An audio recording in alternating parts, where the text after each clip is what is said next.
Saya kira bukan cuma saya, kita semua harus punya mimpi. Asik sekali. Ini Toh. saya belum ada mimpiku.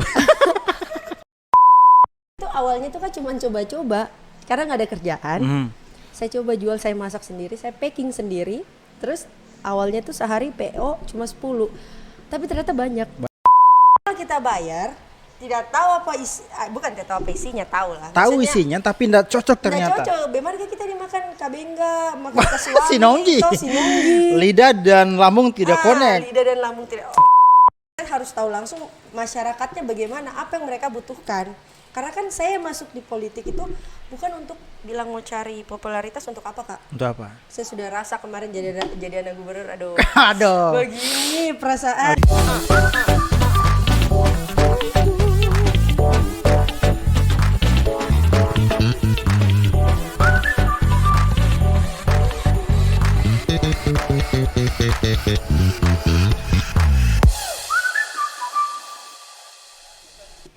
Hai, ketemu lagi dengan saya Inaltora di segmen Podcast on Car. Hari ini saya parkir mobilnya di kediaman salah satu tokoh yang fenomenal, pernah menjabat sebagai Gubernur Sulawesi Tenggara 2 periode, Bapak Haji Nur Alam. Tetapi saya akan menginterview salah satu anaknya yang akhir-akhir ini seperti mengikuti jejak beliau. Tetapi dia ini unik, karena dia seorang ibu rumah tangga.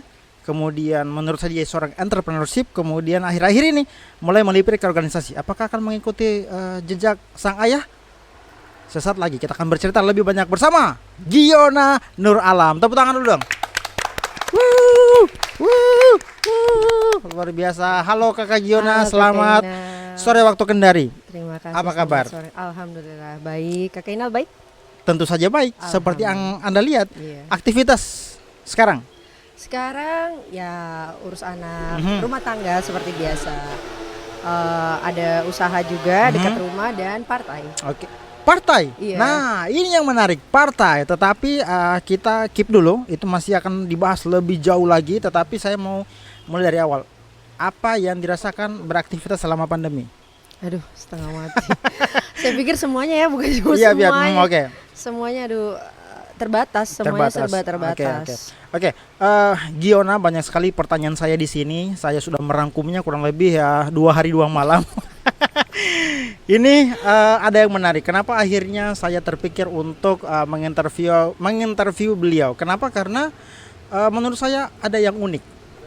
Beliau ini adalah seorang ibu rumah tangga seperti yang diperkenalkan dari awal tadi. Kemudian saya tahu akhirnya bergelut juga di UMKM. Betul. Tapi akhir-akhir ini mulai berorganisasi di Garnita Malahayati. Nah, tetapi satu-satu dulu nih. Saya mungkin mau mulai dari ini. Giona yang dulu waktu kecil dengan Giona yang sekarang apa bedanya? Oh beda.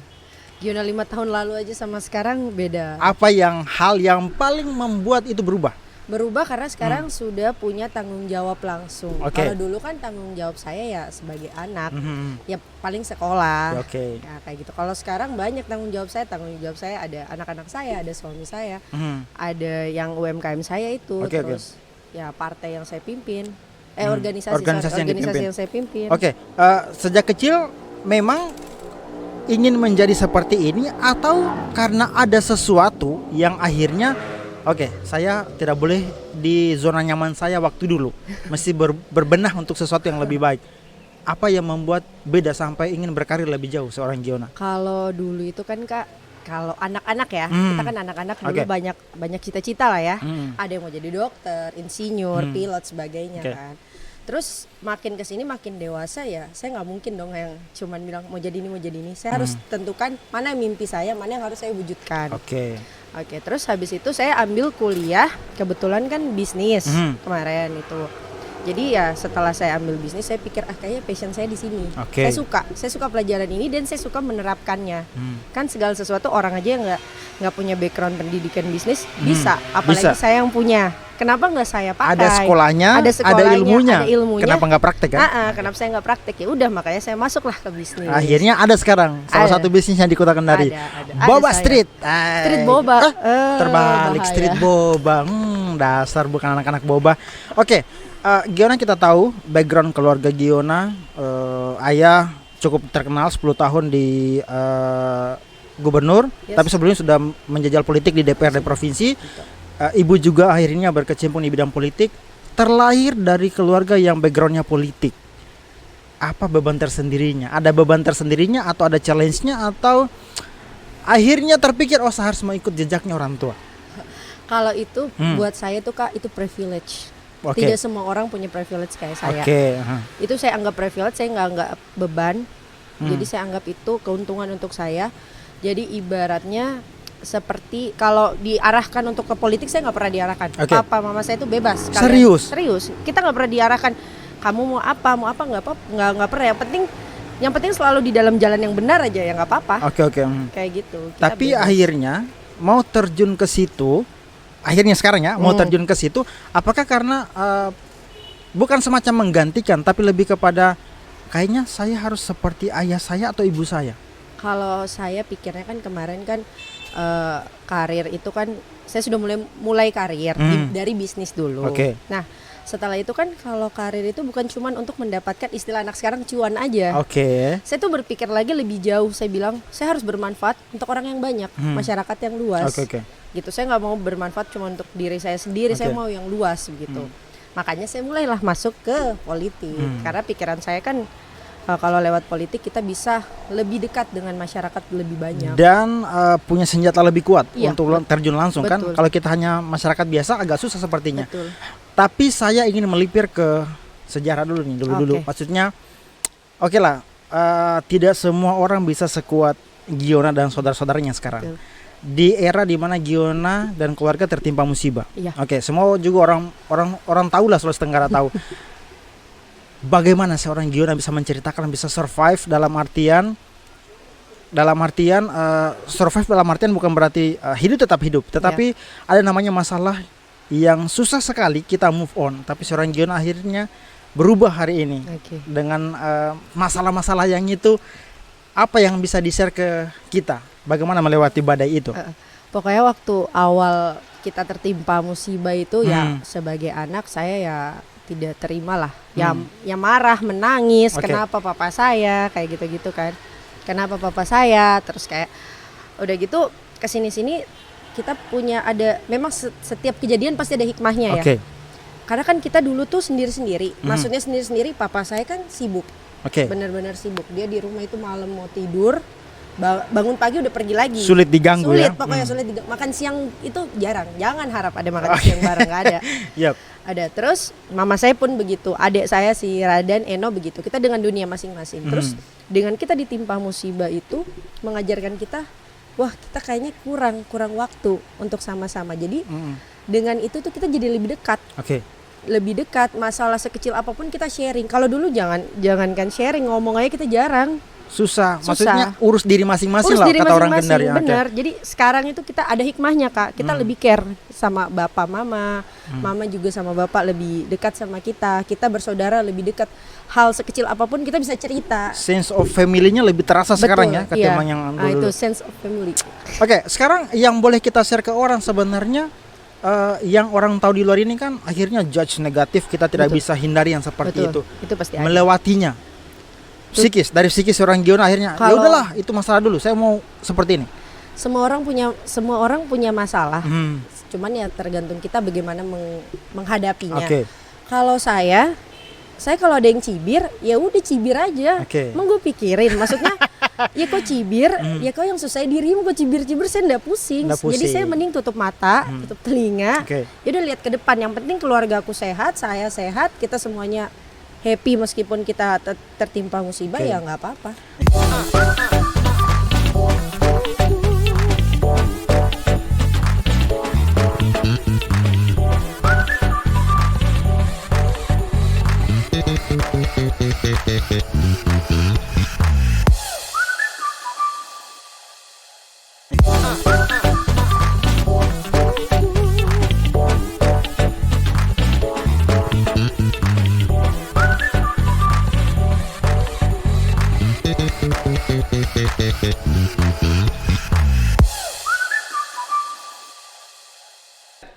Oke, Giona, kita lanjut ke pertanyaan berikutnya. Kenapa kita pindah tempat? Karena tadi hujan. Memang cuaca di Kota Kendari akhir-akhir ini sering hujan. Dan lebih mantap kalau kita minum teh. kopi. Asik sekali. Oke. Pertanyaan yang sempat terpening tadi sebelum hujan. Akhirnya memutuskan untuk terjun berorganisasi. Terinspirasi dari siapa dan akhirnya kenapa mau ambil tanggung jawab besar ini sebagai seorang Giona?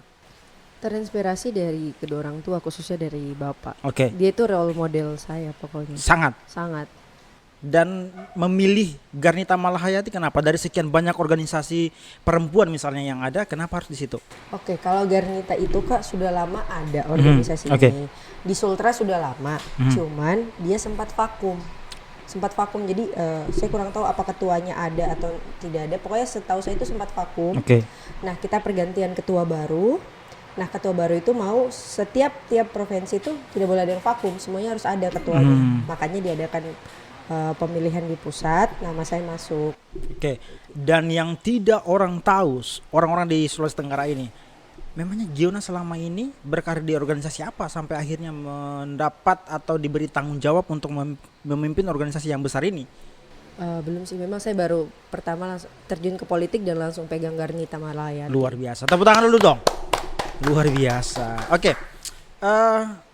Kontribusi yang paling pendek ingin dicapai lewat Garnita apa kira-kira? Kalau saya kan Garnita itu kan kita organisasi perempuan. Nah, kalau saya sih mau lebih dekat dengan perempuan-perempuan Sultra. Saya ingin mengajak mereka untuk sudah kita berdiam diri di rumah. Kita harus menghapus stigma lama yang bilang kita tuh perempuan cuma bisa tinggal di rumah, di dapur, kasur, sumur. Nah, itu waktu pidato kan saya sempat bilang. Ya, kita harus hapuskan stigma itu. Kita tuh harus bangkit. Kita tuh mandiri. Kita itu bisa berusaha. Maksud saya tuh bisa seperti laki-laki yang bisa punya usaha. Kita bisa juga masuk ke dalam pemerintahan. Apapun itu, yang penting kita gali potensi diri kita. Bukan bermaksud menggantikan posisi laki-laki, tetapi berdampingan, beriringan. Tapi kan kita tahu Giona ibu rumah tangga, ngurus anak tentu saja, kemudian ngurus usahanya, kemudian mengurus Garnita yang sebesar ini. Bagaimana membagi waktu tiganya ini? Kalau bagi waktu ya seperti pada umumnya. Pagi, yang penting tanggung jawab utama saya, suami dan anak-anak udah ke handle. Siap. Saya baru mengerjakan yang lain seperti atau saya ke boba atau saya cek email partai, biasanya kan ada rapat kayak gitu-gitu. Dan saya juga kan lagi kuliah sekarang. Jadi gitu.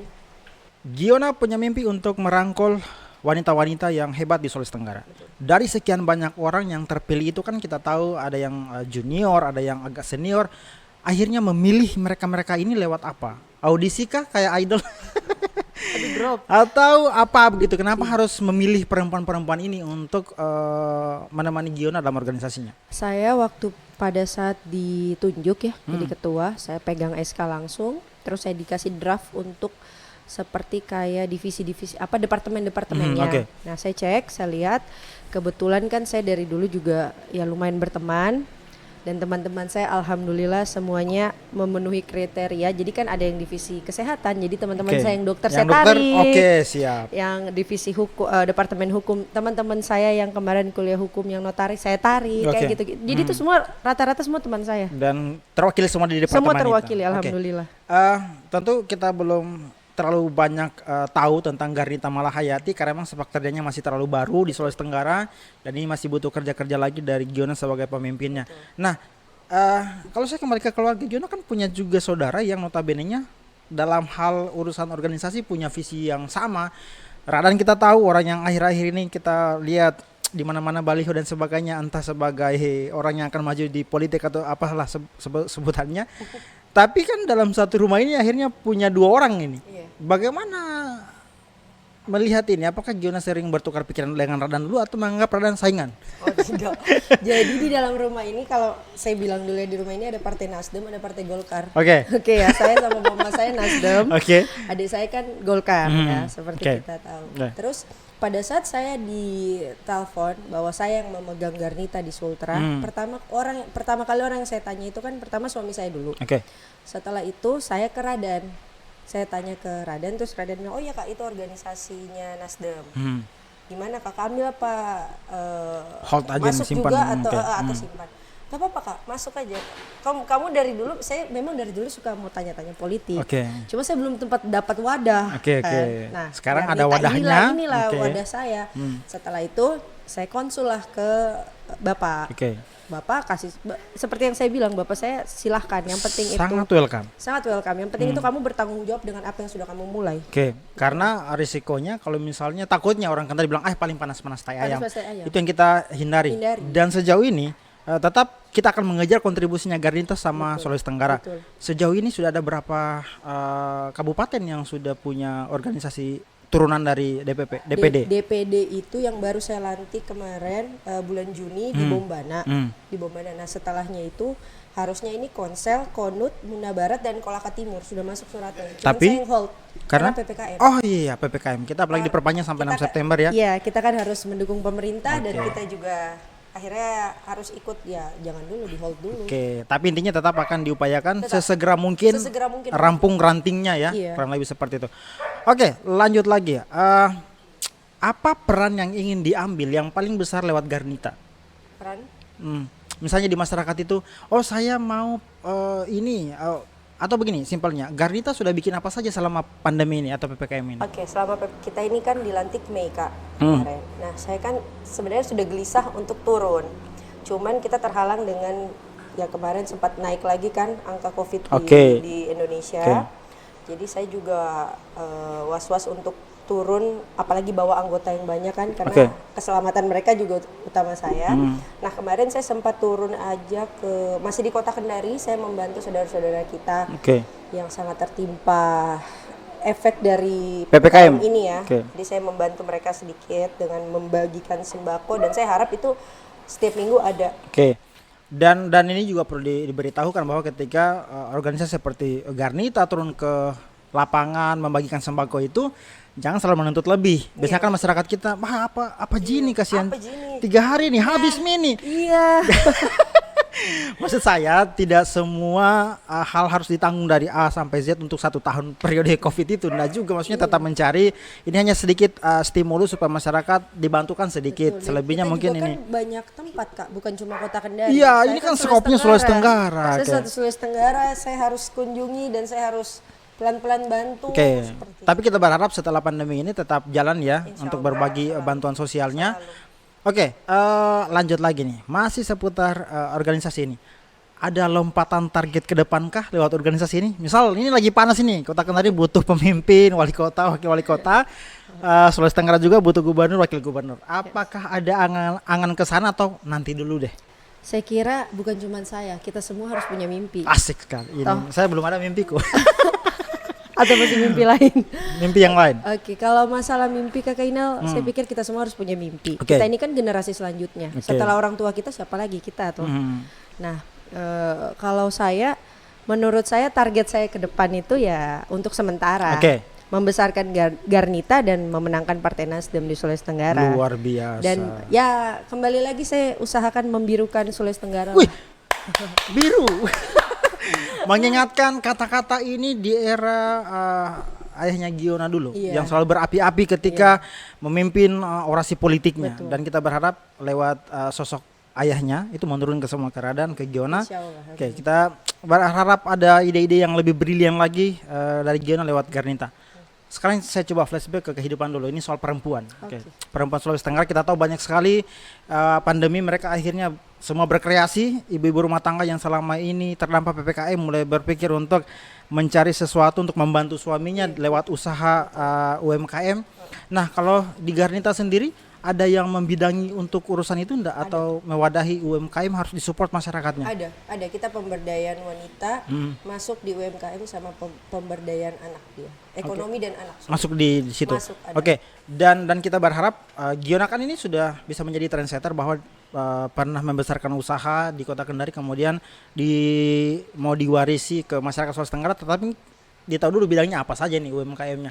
Selama ini ada enggak UMKM yang praktisnya bisa digunakan oleh ibu-ibu rumah tangga yang hari ini mungkin belum punya ide tapi tidak punya modal dan butuh dibantu dua-duanya, enggak punya ide, enggak punya modal. Enggak suruh mati juga tuh. Tidak punya ide, tidak punya modal, tapi mereka mau ingin ada usahanya, bagaimana kira-kira? Kalau saya mungkin bisa mulai dari usaha makanan. Itu kan tidak terlalu berat ya untuk modalnya. Memang semuanya pakai modal, Kak. Iya. Semuanya pakai modal. Kalau ada yang tidak pakai modal kah? Ada. Apa? Minta-minta. Semua pakai modal walaupun skalanya kecil, karena industri rumah tangga kan semua. walaupun hanya bikin tenteng silver queen bugis itu sebenarnya juga ada modalnya sedikit. Iya, betul. Tapi kan risikonya adalah kepercayaan publik, Betul. masalah rasa dan sebagainya. Kalau Giona merintis usaha, apa yang ditanamkan ke klien, ke customernya bahwa untuk mempercayai apa yang saya buat itu begini loh, triknya supaya usaha kita bagus gitu. Kalau Karena saya kata dulu ini, karena Boba Street akhir ini besar sekali nih sekarang. Oke, Street Boba Street Boba. Salah terus. Kental Jadi sekali. Kalau di endorse dulu bisa kah? Sebentar. Oke. Oke.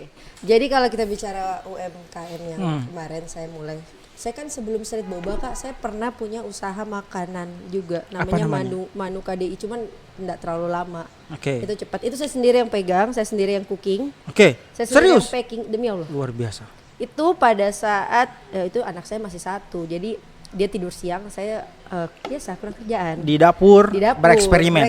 Oke. Terus saya bikinlah makanan yang jadi saya tuh lihat target pasar dulu di Kendari apa ya yang belum ada, tapi insya Allah diterima dengan semua perut istilahnya. Nggak culture shock lah. Aduh, culture shock. Apa nih? Saya perutnya nggak kaget lah. Nggak kaget. Lambungnya cocok karena lidahnya orang Kendari kan. Lidah orang Kendari lah. Pokoknya terus saya pikir mending ayam. Terus ayam ya paling ayam rica-rica, ayam di sambal mata. Itu kan udah banyak. Seenak apapun itu setengah mati karena sudah banyak. Oke.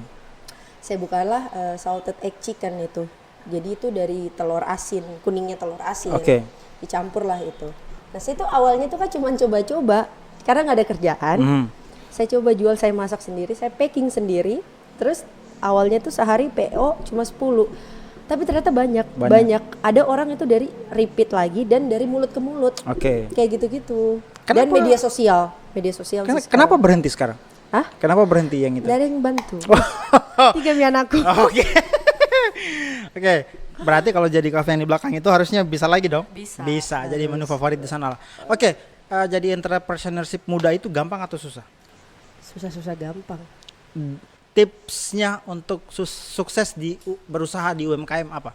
Pokoknya kalau bisnis itu, kalau menurut saya tuh Oke. mau online mau offline itu tuh yang penting kita harus bekerja keras dan jangan cepat kayak menyerah karena semuanya tuh butuh proses. Semua itu susah. Apalagi kita mau cari nama, kan bisa saja kalau misalnya kayak kita jual barang. Mau bangun brand ini, bangun brand. Okay. Kan nggak langsung orang tahu kan. Terus kayak orang kayak bagus kayak itu. Jangan sampai itu kualitas kayak gitu-gitu. Memang setengah mati itu semua proses dan harus dijalani dan dinikmati. Pokoknya jangan cepat puas dengan apa yang kita dapat juga. Kalau misalnya kita sudah banyak orderan ini kita sudah ini sudah banyak, tidak terlalu fokus lah di situ. Jangan, harusnya kalau menurut saya kalau kita sudah punya di sini, kita cari lagi, gali lagi diri kita, apalagi kita bisa buka. Apalagi di UMKM. Nggak boleh puas di satu karena puas. Sekarang itu kalau nggak inovasi, nggak berkembang usahanya. Kalau stuck di situ saja bahaya. Pokoknya offline online itu semuanya punya proses dan tidak langsung instan kita di atas, semuanya merambat naik. Yang instan itu franchise. Iya.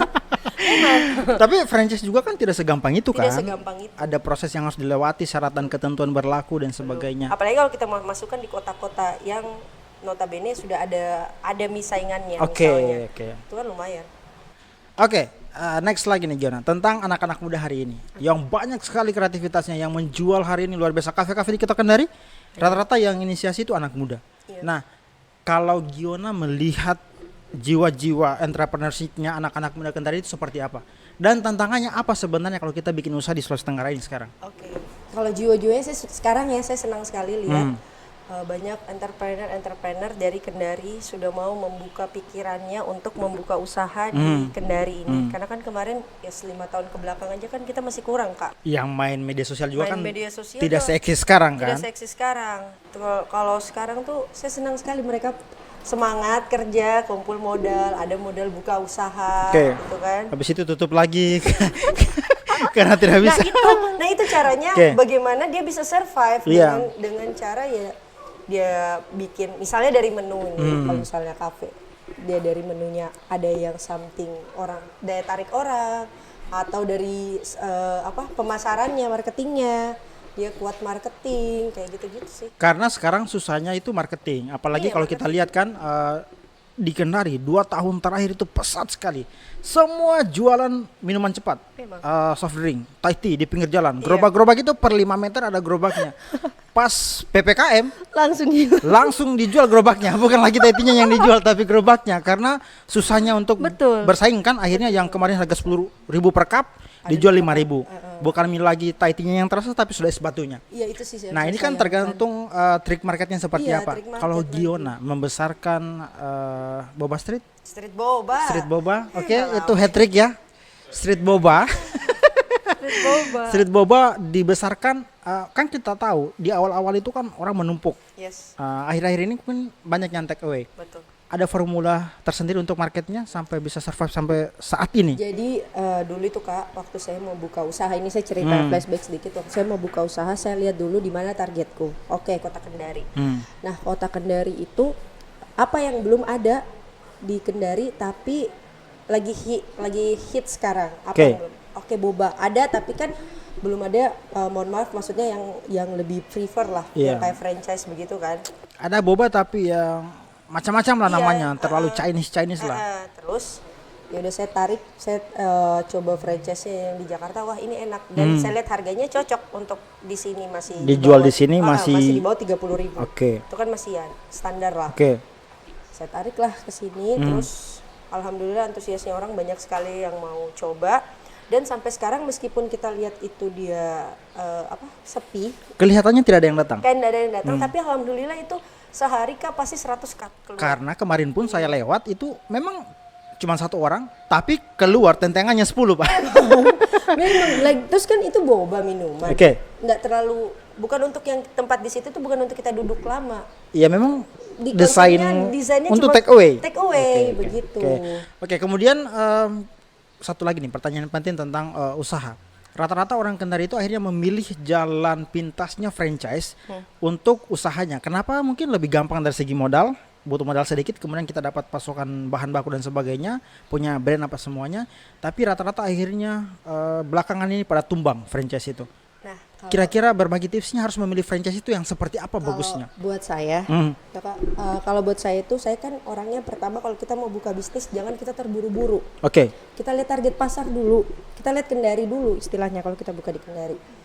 Misalnya minuman atau makanan, kita harus berpikir ini bakalan diterima terus jika atau cuma awal-awal. Toh ada tiba-tiba nanti persaingan kayak ada muncul miripnya atau yang sejenisnya. Yang tadi yang saya bilang juga Kak, yang kayak perut orang Kendari kan tidak semua terima. Tuh kayak misalnya franchise yang dari luar kita ambil ke sini, kita harus pikir ini orang Kendari dan orang suka jika. Atau jangan sampai sudah ada yang pernah seperti ini tapi rasanya tidak diterima. Saya mau bicara tapi saya takut. Enggak Ji. Nanti kita cut. Kita gibahi orang kan di sini. Enggak Ji. Bukan gibah. Maksudnya ini berbagi pengalaman ke orang-orang. Kita berbagi kalau kita setiap mau buka usaha, kita harus pakai mindset ini orang Kendari terima jika, karena kan kita punya pasar orang sini. Sebentar kita sosok ambil makanan dari luar. Mahal kita bayar. Tidak tahu apa bukan tidak tahu apa isinya, tahu lah. Tahu isinya tapi tidak cocok ternyata. Tidak cocok. Bagaimana kita dimakan kabengga, makan kasuami, sinonggi. Lidah dan lambung tidak connect. Lidah dan lambung tidak. Oke lah kalau cuma sekali-sekali mereka mau coba. Tapi kan kita pikir itu untuk kedepannya. Bagaimana kita punya bisnis bisa survive. Kalau bisa 3 tahun itu sudah bagus sekali namanya franchise, apalagi di kota kecil kayak begini toh. Nah makanya waktu kemarin juga saya mau buka ini Kak, boba, saya berapa kali tuh searching, pokoknya memastikan akhirnya ini yang saya pilih. Karena saya nggak mau toh yang cuman panas-panas teh ayam cepat, saya mau yang lama dong. Nah, ini yang saya pilih dan sampai sekarang alhamdulillah ya memang belum ada boba premium lagi. Oke. Karena pun terbukti gara-gara yang premium itu, embel-embel premium itu di beberapa platform untuk belanja online itu paling tinggi bintangnya sampai bintang 4, bintang 5. Itu naik turun karena orang akan kepuasannya berbeda-beda kan. Orang akan datang kembali kan. Tapi kan yang awal-awal saya pesan itu rasanya sedikit, tiba-tiba langsung ada lagi varian itu salah satu. Itu juga salah satu target dari manajemen sih. Oke, memang dari sana. Dari sana Okay. kita selalu berinovasi yang baru untuk mendatangkan pembeli-pembeli yang semakin banyak. Oke. Sekarang begini, kasih tips dong untuk orang-orang di Sulawesi Tenggara ini kalau misalnya mau punya usaha, apa yang harus dilakukan pertama? Modal dulu kah atau bikin dulu produknya? Modal dulu ya. Modal habis itu bikin produk. Tapi bisa sih sambil bikin produk. Oke. Kita cari modal. Kalau makanan mungkin produk dulu. Iya. Bikin dulu kayak Kita Giona kan dulu di dapur dulu, bikin dulu habis itu kayaknya ini bisa dipasarkan ini. Langsung dijual. Oke. Kalau teman-teman di Garnita sendiri kan saya lihat banyak yang backgroundnya akhirnya dari kalangan UMKM nih. Rata-rata. Dan bukan bersaing di antara mereka? Kita tidak, kita malah misalnya berkumpul. Oke. Ada stok bawakan dulu kayak begitu-gitu. Saling bertukar. Ada yang jualan baju misalnya. Ada tadi baju mau bagus. Berapa cukup? Kita bisa berapa orang kayak gitu-gitu. Kita bikin. Ada yang jual krim. Bagus gitu krimmu kayak begitu-gitu.